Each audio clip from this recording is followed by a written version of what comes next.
How's everyone doing? This is a massive Blu-ray horror update, and there's one DVD. There's 34 in total. If I can get this all in frame right there, you can see that. So if you've seen any of these movies, definitely let me know what you think of them. And I'm going to show the one DVD first, and then all the rest are Blu-rays. Now, the only reason I got this one on DVD is because they don't have it on any other format. I'd rather have it on Blu-ray, but I don't know why they didn't release it on Blu-ray. This is something they dropped the ball on marketing-wise.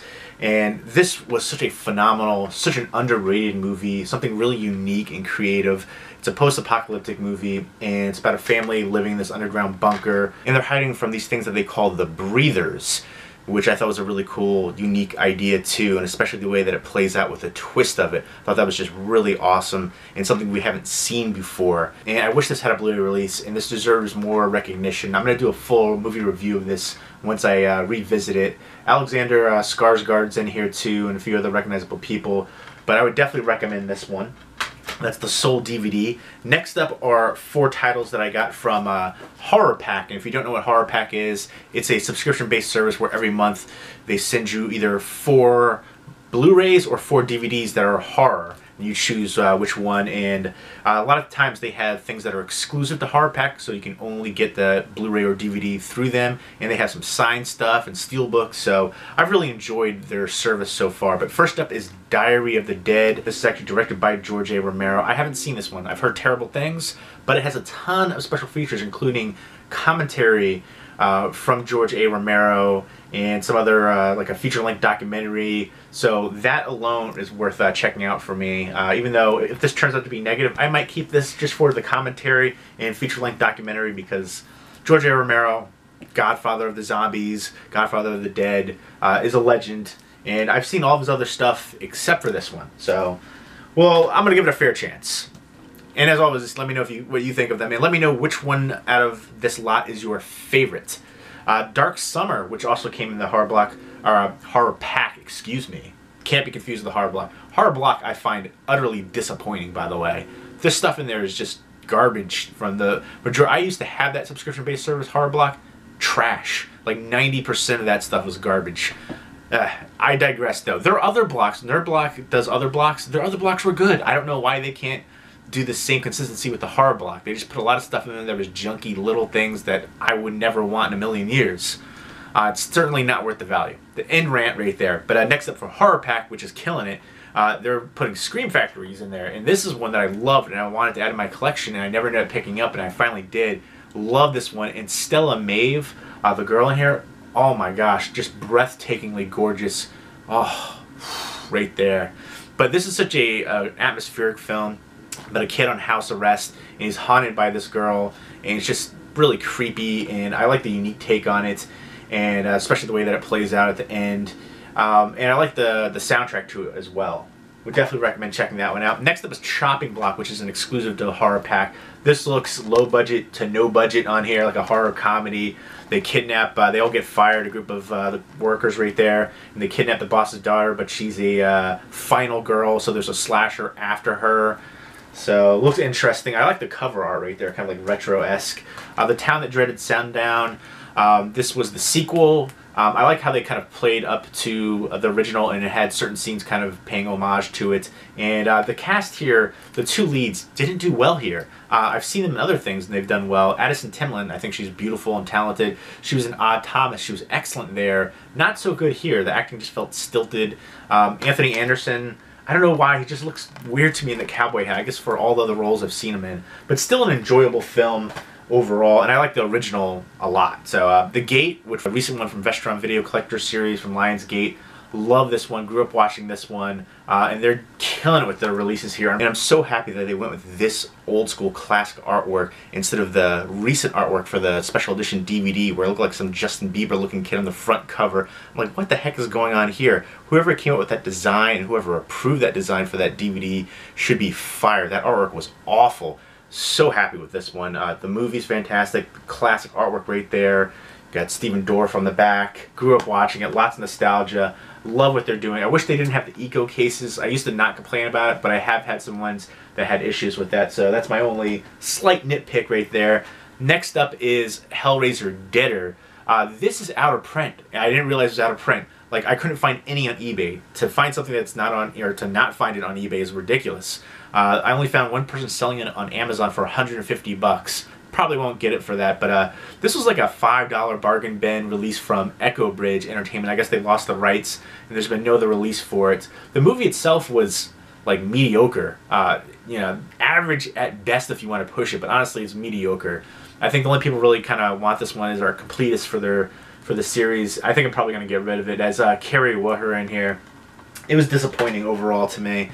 Next up is The Ring. This is the Best Buy exclusive lenticular slipcover. Love this one. Love this remake actually a lot. I know a lot of people don't, but I do. I need to see the recent one, Rings. If you've seen Rings, let me know what you think of that. I saw this in the movie theater, and I thought it was genuinely creepy and an excellent remake. Next up is Jack Frost with the lenticular slipcover. This was limited to, I don't know what it was limited to, maybe 1,000, the first 1,000 or something like that for the slipcover. Maybe it was more, I don't know. But cheesy fun, love the slipcover. Great release from Vinegar Syndrome. Next up is Crimson Peak, directed by Guillermo del Toro. Let me know what your favorite Guillermo del Toro movie is. Mine is The Devil's Backbone. Absolutely love that film. It's got a ghost, obviously, but it's not so horror-esque. There's a few in here that it's kind of on the border. There's a bunch of different ones that people kind of think are horror. I don't think are horror. Adam Green's Frozen I don't think is horror. Some people do, but I digress. Crimson Peak, though, is definitely horror. I think they underutilized the ghosts in here big time. It was a good climax, but and I like some of the characters. Definitely had that creepy gothic kind of feel going on to it, and I love the big house, but they underutilized the ghosts big time, and I like the cast in here. I think they all did a great job, and I thought it was kind of, you could figure out who the killer was in the beginning, and then how it plays out, especially with the way that they act. So, but great cast in there. The Visit. This was creepy as heck. I loved this one. Yeah, and written and directed by M. Night Shyamalan. I love how his movies get a lot of criticism, but I mean, I love that they're like storytelling, but they get a lot of criticism. They may not be for everybody. I've enjoyed his movies, some more than others. I really enjoyed Signs. It's probably my favorite. I liked Unbreakable a lot too. The Visit was super creepy. It made old people creepy again, as well as The Taking of Deborah Logan was another creepy one. But love this one. The only thing I didn't like was the ending with the little kid rapping. I was like, come on, stop with that nonsense. But definitely one that I am happy to add to the collection. Next up is Green Inferno. I heard a lot of people crap on this one. Directed by Eli Roth. Eli Roth is kind of hit or miss for me, but this one I really enjoyed, and it was a throwback to 70s cannibal movies. It had that great feel to it. It had some gore. I know a lot of people were saying they wanted more gore. It had enough. I mean, it worked for me. I thought it was the one part that where the guy was jerking off in the corner. I'm like, that was a little much. That was unnecessary. And they have a lot of the same characters in Aftershock in here. And Aftershock I really enjoyed. He was in there acting-wise. I think he was like a producer too. But this one was a great throwback to the 70s cannibal movies. I dig it. I don't know what all the complaints were about. Some people were calling it the worst horror movie ever, worst horror movie of the year. Shh, shh, settle down, settle down. I like Bone Tomahawk a little bit better, but I think they both work for me. Scout's Guide to the Zombie Apocalypse, really fun, kind of like a Zombieland kind of movie, as well as Freaks of Nature, both kind of horror comedy. This is like a zom-com kind of outbreak movie right there to the zombie apocalypse. Great cast in there. Freaks of Nature was another really fun one. This one has a mixture of everything, like vampires, zombies, there's like aliens. They all have to kind of like band together in this one town. They're against each other, but very entertaining as well. Next up is The Final Girls. This one was a lot of fun. Also, I mean, I'm really surprised at a lot of the horror comedy movies that are coming out that really work, because a lot of them, I'm kind of picky when it comes to that. But great cast in here, and they're visiting this classic kind of throwback 80s slasher Camp Bloodbath, and they're going to go see it, but they get sucked into the movie and they have to play these parts out, and it's kind of parodying slashers, and it's hilarious and it works so well. And the cast especially shined. And next up is The Other Side of the Door. A family loses their child, and somebody tells them you have to go to this ancient like temple-esque area, and you stay there overnight, but don't answer the door, or otherwise creepy things will happen. Of course, they answer the door. Has the chick right there from The Walking Dead, Sarah Wayne Callies. Then it also has this guy who's in May. He's been in tons of stuff. Why can't I remember his name? Hold on. Jeremy Sisto. He's been in so much stuff. But yeah, this one was decent. I wanted a little bit more from it, but still had some creepy atmosphere to it. Next is The Pyramid. I was so excited for this from the trailers, but I was let down by it. Had some great claustrophobic feel to it, but the CG was the biggest downfall for this one. That just killed it for me when you see the different creatures, especially the one creature. It just was a big letdown for me. But I do like the director, Gregory Levasseur, and this was produced by Alexandra Aja. Of course, done all kinds of stuff. The Hills Have Eyes, but I just wanted more from this. It had so much potential, and the CG was the main thing that killed it for me. Bloodlands, which I have a couple movies in here with Pollyanna McIntosh, who I think is fantastic. She was in The Woman, which is such an incredible movie. This was a kind of like a... I think they were from England and they moved to Scotland. Is that where it was? And the locals kind of don't want them to have that house, and they're terrorizing them, so it's kind of a fight to survival. Young couple right there. I don't like the way that this one played out. It was kind of just too formulaic and a little generic, and especially the ending, I wanted more from it. But I like Pollyanna McIntosh a lot. Next is Regression. This is the recent one from Alejandro Amenabar, who's very talented, but this one was a letdown for me, especially the way that it plays out. You built that all up just for it to fall kind of apart, kind of push it in your face too. I'm just, Ethan Hawke and Emma Watson. Really enjoy Ethan Hawke. He's been doing a lot of horror stuff recently, not ones that I've really enjoyed. Purge, I didn't really like. He was in the first Sinister movie, which I liked the first half of it, didn't like the second half, but that one was disappointing, especially the way that it played out, the ending. Next up are two ones from Film Detective. They're releasing a lot of restored classics right here. The Bat, which I would highly recommend. This one has Vincent Price in it from 1959. Definitely a really enjoyable, short 80 minutes, flew by, and it works so well. I don't know why I haven't heard more people talk about that one. I think it's decently well known, but deserves more recognition, especially for Vincent Price fans. Next up is A Bucket of Blood, which is hilarious. Early Dick Miller in here, who plays like this guy. It's from Roger Corman and Charles B. Griffin too. Came up with this black comedy story, and it's basically him playing up to pretentious art house crowds and basically killing people and killing animals and putting them in like plaster, and people think it's art. Hilarious. Next up is Return to Sender with Rosamund Pike, Shiloh Fernandez, and Nick Nolte. Rosamund Pike gets raped, and she kind of becomes friends with the rapist, and once she visits him in prison, then she kind of is nice to him afterwards, but obviously you can see what's happening a mile away. It's formulaic, and she plays that creepy role so well. She's been around for a while. I remember she was in Doom as well, but she was Gone Girl. She has that same kind of familiar creepy vibe going on as in Gone Girl, and again, I thought it was formulaic, but kind of satisfying as well. It's a revenge story. Next up is Let Us Pray. This has Pollyanna McIntosh. Super underrated. Love this movie. Everybody here was great. Liam Cunningham too. But yeah, it's basically about these people working at a small jail, and this guy comes in, and all of a sudden creepy, bizarre, violent things start happening. And I would recommend this big time. Check that one out. Next up is Texas Chainsaw Massacre 2 from Scream Factory. Love this edition. Love the slipcover right there, and you can do the other artwork. So many releases for this. I was debating which one to get, Arrow or the Scream Factory. I decided to go with the Scream Factory one. A ton of special features. I love the newly commissioned artwork. That was a big sell for me. And just a lot of fun. Great horror comedy right there. Chop Top. I love Bill Moseley. Lick my plate, you dog dick. Heartless, which is so underrated. I never hear anybody talk about this. Kind of like fantasy horror. I love the cast in here. Jim Sturgis, a bunch of other people that are recognizable, and those creatures are so creepy in here. I'm gonna do a full movie review for that one coming up. Next up is Cherry Falls, another one from Scream Factory. Kind of a goofy one. I like the cast a lot. Brittany Murphy, Michael Biehn, and then Jay Moore is in here. Brittany Murphy, I'm not the biggest fan of her acting-wise. I know everybody loves her. It's like sacrilege to speak negative about her. But I didn't think she was a great actress in this role or many other roles.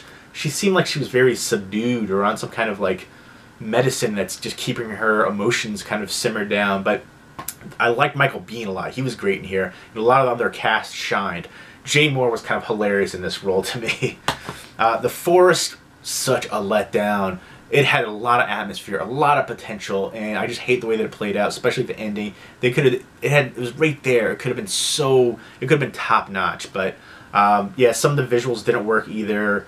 And again, she's trying to find her twin sister, I believe it was, or yeah, it was her twin sister. Yeah, in this forest where people commit suicide, and she gets kind of lost in there, and twists and turns start happening, and could have been so much better.